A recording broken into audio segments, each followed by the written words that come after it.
Good evening, everyone. This is your evening news recap, your nightly news podcast on all the news that I come across throughout the day, giving you my take as somebody who aspires to be a politician in the near future. Hopefully, all you guys are doing wonderful. Today is November 9th. It is also Sunday. It's the football day. The Browns lost to the Jets. Don't want to talk about it. We're moving on. Outside of that, though, hopefully all you guys are doing well.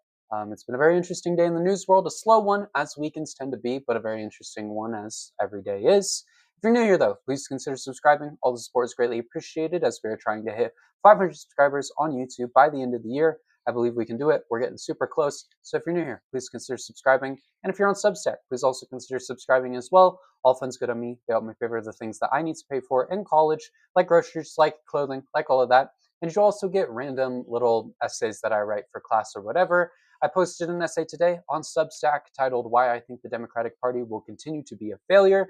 Normally that would go to paid subscribers, but this one has been made available for everyone. So if you're interested in that, check it out. And if you'd like to see more essays like that, drop a paid subscription. All the support would be greatly appreciated. That being said, let's get into the news from today. Moving on into the Trump administration segment, as we do, the first topic we have today is Trump has demanded states to stop paying out SNAP benefits in full. The Trump administration is telling states that they cannot pay November SNAP benefits, and if they do, they could face financial penalties. A new memo from the USDA sent to the states' directors of SNAP instructs states to only deliver 65% of benefits and requires those to take away full benefits from anyone who has already received their full payments. The memo claims, to the extent states sent full SNAP payments for November 2025, this was authorized. Accordingly, states must also immediately do any steps taken to issue full SNAP benefits for November 2025. This is actually insane and should not be allowed in any way at all. People need to eat. That's why these benefits exist. And taking that away from people is going to have huge repercussions, especially right now. The Trump administration is actively working against those who need these benefits, and it's not okay. Americans need assistance, and the government should be the one to provide that. Open or not, the government should be providing that for its people. I mean, why are we paying tax dollars if the government is not going to help us? Truthfully. In other news, Trump is posting a satire news on his Truth Social. For those who don't know, satire is not real. Trump has posted an image on Truth Social from a satire website claiming Obama was receiving royalties from Obamacare. The post claims, Doge halts yearly payments of $2.5 million to Barack Obama for royalties linked to Obamacare. Obama has collected this payment since 2010 for a total of $30 million in taxpayer dollars. The website's post is purely satirical content, has a disclaimer on the page called the Dunning-Kruger Times reads, this website posts purely satirical content as a disclaimer on the page. Everything on this website is fiction.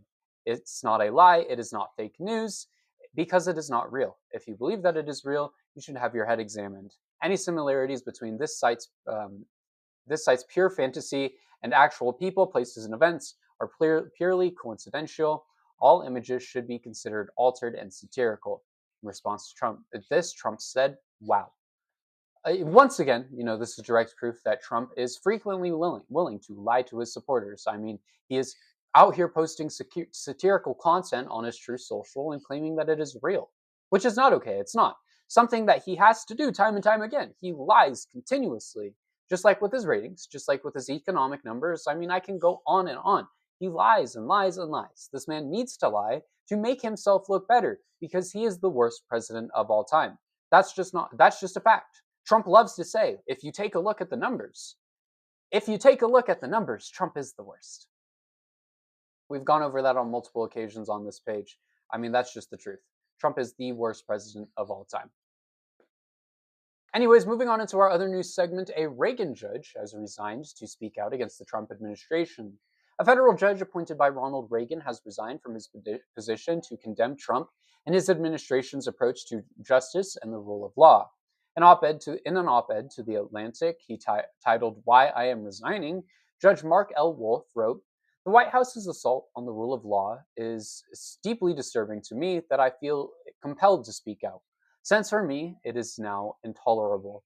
Wolf said he resigned in order to speak out in support of litigation and to work with other individuals and organizations dedicated to individuals and organizations dedicated to protecting the rule of law and American democracy. He said he also intends to advocate for judges who cannot speak publicly for themselves. This is huge, and truly was a great read. If you are interested in go checking it out, it is Why I Am Resigning by Judge Mark L. Wolf on The Atlantic. Go check it out. It's a great read. I recommend it truly, if you're interested, of course. But, a judge has resigned here to speak out, and that is a massive deal, especially the fact that it is a Reagan era judge. I look forward to hearing what he has to say going forward. Hopefully, we see some big statements against the current administration, because the judge speaking out is a big thing. Now, yes, this does allow Trump to unfortunately fill that role with another Trump judge. Sometimes someone speaking out can be a lot more important than just a judge. The legal system already conforms to Trump anyways. So hopefully this will be good. In other news, Wisconsin is refusing to undo SNAP benefits. Wisconsin Governor Tony Evers has told the Trump administration no after threats to states to stop paying stop paying SNAP benefits in full payouts. Holy English. He said Wisconsin legally loaded the benefits to cards, going on to say, our administration is actively in court fighting against the Trump administration's effort to yank food assistance away from Wisconsin's kids, families, and seniors. And we are eager for the court to resolve this issue by directing the Trump administration to comply with court orders and provide the certainty to many Wisconsin families and businesses who rely on food share. This is great. Of course, Wisconsin is standing against the current administration and helping its people, just as all states should. And I hope this is something that we see from more states going forward. States need to stand up for their own people and against the Trump and his administration before they do more to attack states' rights and the people's rights. People need SNAP to live. They need those benefits to get food on their table. This is a massive deal.